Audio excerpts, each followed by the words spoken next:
wararka aan ka helayna deegaanka Karo oo 11 kiilomitir u jira magaalada Mandheera ayaa ku waramaya in al-shabaab ay burburiyeen birtis gaarsiinta Safaricom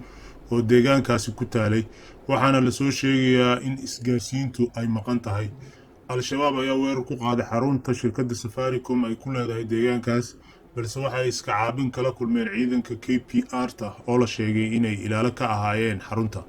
wararkii u dambeeyay ayaa sheegaya in weli isgaarsiinta shirkadaasi ay deegaanka ka maqan tahay, waxaana dadka deegaanku ay soo sheegayaan in tan iyo xalay ilaa hadda ay yihiin kuwo aan haysanin adeeg isgaarsiinta shirkadda. al-shabaab ayaa weeraro waxay ka geystaan xuduudda Soomaaliya iyo Kenya, iyadoo mararka qaarna ay weeraro iyo dilal qorsheysan ay ka geystaan gudaha dalka Kenya,